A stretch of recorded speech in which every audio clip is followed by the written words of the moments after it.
Donc, souvent, les gens pensent qu'il y a une seule façon de gérer l'argent, qu'il y a une structure vraiment fixe. En fait, il y a différentes écoles de pensée et de stratégies.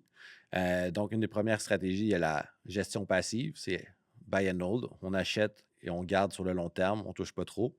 Il y a ensuite la gestion active. Ça peut être du day trading, ça peut être du moyen long terme. L'allocation tactique, fait partie de la gestion active, mais qui peut être combinée avec la gestion passive. Donc, pourquoi on parle de gestion passive? Ben, en gros, généralement, les études démontrent que sur le long terme, une gestion passive, pour atteindre ses objectifs de retraite, c'est souvent mieux qu'une gestion active parce qu'une gestion active, souvent, ce qui arrive, c'est que les années qu'on surperforme le marché, ben, il y a une autre année qu'on va faire une erreur qui va compenser les rendements supplémentaires qu'on avait faits.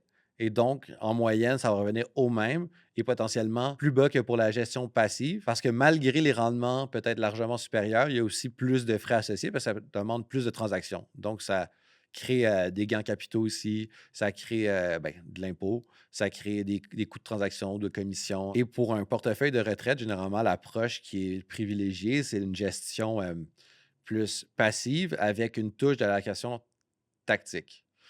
Donc, un portefeuille, comment il serait bâti par rapport à ça? C'est que l'objectif numéro un, c'est la diversification. Donc, ce qu'on veut faire, c'est se diversifier à travers plusieurs classes d'actifs.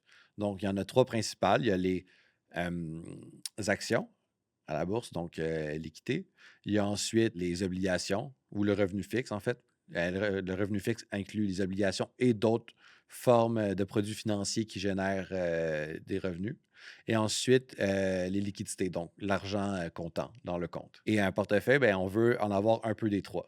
Généralement, pour quelqu'un qui veut plus de croissance, plus jeune, tu veux un peu plus d'actions parce que c'est là que la croissance, elle est.